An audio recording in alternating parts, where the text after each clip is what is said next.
नमस्कार साथियों, आप देख रहे हैं भारत समाचार। भारत समाचार आपके लिए लाता है भारत की 15 बड़ी और ताजा खबरें। आइए जानते दिन भर की ताजा और बड़ी खबरें। आज की पहली खबर, पीएम मोदी के मणिपुर दौरे से 2 दिन पहले हिंसा। पीएम मोदी के मणिपुर दौरे के 2 दिन पहले राज्य में फिर हिंसा भड़की। गुरुवार देर रात चुराचांदपुर में उपद्रवियों ने पीएम मोदी के स्वागत में लगे पोस्टर बैनर फाड़ दिए, बैरिकेडिंग गिरा दी और उनमें आग लगा दी। यह घटना पीसोनमुन गांव में हुई, जो चुराचांदपुर पुलिस स्टेशन से लगभग 5 किलोमीटर दूर है। पुलिस ने उपद्रवियों को भगाया, लाठीचार्ज भी किया। हालांकि कितने घायल हुए हैं इसकी जानकारी सामने नहीं आई है। न्यूज एजेंसी पीटीआई ने अधिकारियों के हवाले से बताया कि मोदी 13 सितंबर को राज्य का दौरा करेंगे और 8,500 करोड़ रुपए की सौगात देंगे। मोदी चुराचांदपुर के पीस ग्राउंड से 7,300 करोड़ रुपए के प्रोजेक्ट की आधारशिला रखी। यह इलाका कुकी बहुल है। इसके साथ ही पीएम मैतेई बहुल इलाके इम्फाल से 1,200 करोड़ रुपए के प्रोजेक्ट का इनॉग्रेशन भी करेंगे।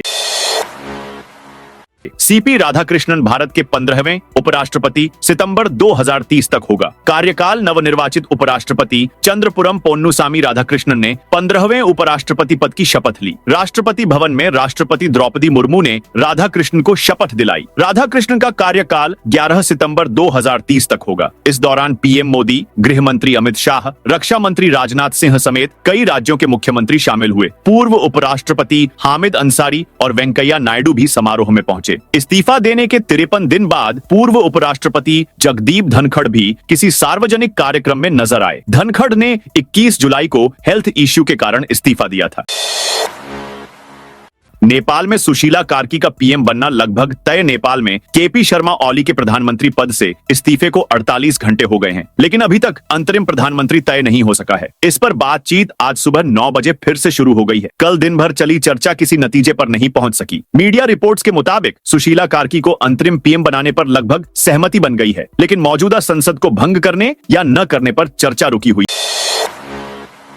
है। पाकिस्तानी हैंडल से बिहार में बम ब्लास्ट की धमकी। बिहार में चुनावी माहौल के बीच पुलिस को एक पाकिस्तानी एक्स हैंडल से गुरुवार की दोपहर 4 बजे बिहार में सार्वजनिक स्थानों पर बम ब्लास्ट की धमकी मिली है। इस धमकी के बाद पुलिस मुख्यालय ने सभी पुलिस अधीक्षकों को अलर्ट जारी किया है। ADG law and order Pankaj Darad ने पत्र जारी कर सभी सार्वजनिक स्थानों, भीड़ भाड़ वाले इलाकों और धार्मिक स्थलों पर सतर्कता बरतने और सुरक्षा के पुख्ता इंतजाम करने का निर्देश दिया है। पुलिस अधीक्षकों को सभी प्रमुख स्थानों पर बम निरोधक दस्ता और डॉग स्क्वाड से सघन जांच करने का निर्देश दिया है।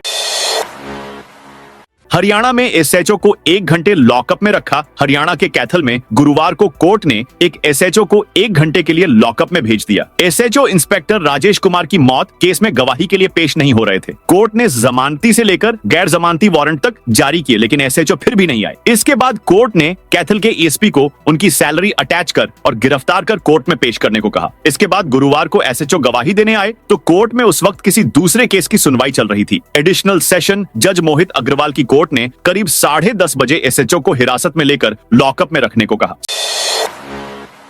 सिक्किम में लैंडस्लाइड 4 की मौत। वेस्ट सिक्किम के यांगथांग के अपर रिम्बी इलाके में शुक्रवार रात लैंडस्लाइड हुई। इसमें 4 लोगों की मौत हुई है, 3 लोग लापता हैं। एक वीडियो भी सामने आया है जिसमें तेज धार नदी में फंसे लोगों का रेस्क्यू भी चल रहा है। यूपी के आगरा में यमुना में बाढ़ है। यहाँ 25 कॉलोनियां और 40 गांव में 2 से 5 फीट तक बाढ़ का पानी भरा है। ताजमहल के पीछे बना पार्क पूरी तरह से डूब गया। 5,000 से ज्यादा लोग रिलीफ कैंप में।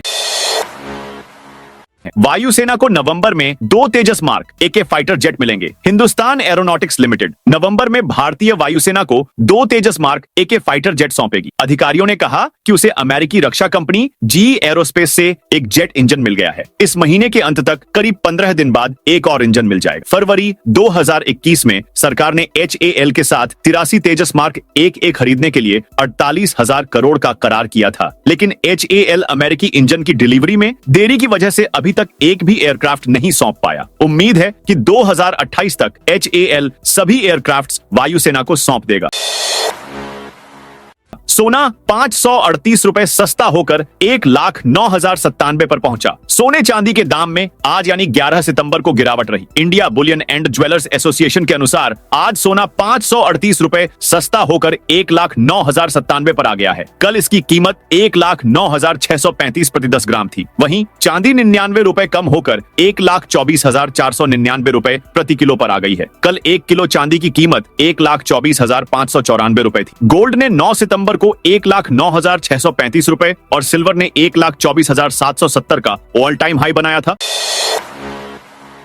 मॉरिशस पीएम ने पत्नी संग बाबा विश्वनाथ के दर्शन किए। मॉरिशस के पीएम नवीन चंद्र रामगुलाम ने पत्नी के साथ शुक्रवार को वाराणसी में बाबा विश्वनाथ के दर्शन किए। बाबा विश्वनाथ का षोडशोपचार विधि से अभिषेक भी किया। करीब आधे घंटे तक बाबा के दरबार में रहे। इसके बाद अयोध्या के लिए रवाना हो गए और रामलला का दर्शन करेंगे। वहां से दोपहर 1:30 बजे वह दिल्ली के लिए रवाना होंगे। वहीं पीएम के स्वागत के लिए सीएम योगी अयोध्या एयरपोर्ट पहुंच गए हैं। इससे पहले गुरुवार शाम को मॉरिशस पीएम दशाश्वमेध घाट पर गंगा आरती में शामिल हुए। उनके साथ पत्नी और 70 डेलीगेट्स भी थे। उन्होंने गंगा को पुष्प अर्पित कर आशीर्वाद लिया और पत्नी के साथ सेल्फी भी ली।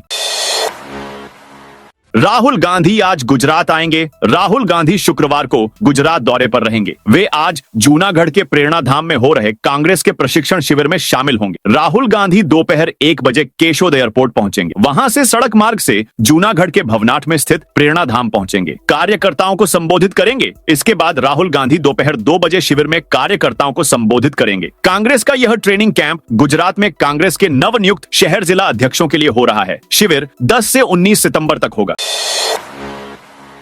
नेपाल से पिंडदान करने गया जी। आने वाली 100 बसें कैंसिल। नेपाल में हिंसा जारी है। वहां जाना खतरे से खाली नहीं है। कब किसकी गाड़ी में आग लगा दी जाएगी पता नहीं। रास्ते चलते उपद्रवी तोड़फोड़ कर रहे हैं। ये कहना है नेपाल से गयाजी में पितृपक्ष मेले में भाग लेने आए नेपाल के श्रद्धालु शंकरानंद का। शंकरानंद सिर्फ अकेले नहीं है। नेपाल से 100 बसों और निजी साधनों से श्रद्धालु गयाजी पहुंचे हैं, लेकिन सभी बसें कैंसिल कर दी गई हैं। करीब 30,000 श्रद्धालु यहाँ रुके हुए हैं। डर के कारण वे नेपाल नहीं जाना चाहते। इजराइल का 72 घंटों में 6 मुस्लिम देशों पर हमला। इजराइल ने पिछले 72 घंटों में 6 देशों पर हमला किए हैं। इसमें गाजा, फिलिस्तीन समेत सीरिया, लेबनान, कतर, यमन और ट्यूनीशिया शामिल हैं। इन हमलों में 200 से ज्यादा लोग मारे गए और 1000 से ज्यादा घायल हुए हैं। ये हमले सोमवार से बुधवार के बीच में किए गए। इजराइल का कहना है कि वो इन देशों में आतंकी ठिकानों को निशाना बना रहा है। अमेरिकी राष्ट्रपति ट्रंप ने इसे लेकर इजरायली पीएम नेतन्याहू से नाराजगी जताई है। हालांकि इजरायली पीएम नेतन्याहू ने कतर की राजधानी दोहा में हमास के अधिकारियों पर किए गए हमले का बचाव किया। उन्होंने इस हमले की तुलना 9 नवंबर के हमलों के बाद अमेरिका की कार्रवाई से की। उन्होंने कहा इजराइल ने भी वही किया जो अमेरिका ने उस वक्त किया था। ब्राजील के पूर्व राष्ट्रपति जायर बोल्सोनारो को 27 साल की जेल सुनाई गई। ब्राजील के पूर्व राष्ट्रपति जायर बोल्सोनारो को सुप्रीम कोर्ट ने 27 साल और 3 महीने की जेल की सजा सुनाई है। उन पर 2022 में चुनाव हारने के बाद भी सत्ता में बने रहने के लिए तख्ता पलट की साजिश रचने का आरोप था। कोर्ट के 5 जजों में से 4 ने बोल्सोनारो को 5 अपराधों आपराधिक संगठन में शामिल होने, लोकतंत्र को उखाड़ फेंकने की कोशिश, तख्ता पलट की साजिश और सरकारी संपत्ति और धरोहर को नुकसान पहुंचाने का दोषी ठहराया। एक जज ने उन्हें बरी करने के पक्ष में वोट दिया। ऑनलाइन गेमिंग कंपनी झूपी ने 30% कर्मचारियों को निकाला। ऑनलाइन गेमिंग प्लेटफॉर्म झूपी ने भारत में अपनी 30% वर्कफोर्स यानी 170 कर्मचारियों को नौकरी से निकाल दिया है। कंपनी ने बताया कि वह फैंटेसी गेमिंग की जगह सोशल गेम्स और छोटे वीडियो कंटेंट पर ध्यान देगी। झूपी के संस्थापक और सीईओ दिलशेर सिंह मल्ही ने कहा कि नए नियमों के कारण यह छंटनी जरूरी थी। उन्होंने इस फैसले को एक मुश्किल लेकिन जरूरी कदम बताया। कंपनी ने निकाले गए कर्मचारियों के लिए एक खास सहायता पैकेज भी पेश किया है। इसमें तय नोटिस पीरियड से ज्यादा की सैलरी, काम करने के वर्षों के हिसाब से अतिरिक्त मुआवजा और 6 महीने तक का वित्तीय सहयोग शामिल है। दरअसल भारत में रियल मनी गेमिंग पर बैन लगने के बाद फैंटेसी गेमिंग कंपनियों ने अपने कर्मचारियों छंटनी शुरू कर दी है। दोस्तों, ये थी आज की ताजा और बड़ी खबरें। जय हिंद, जय भारत।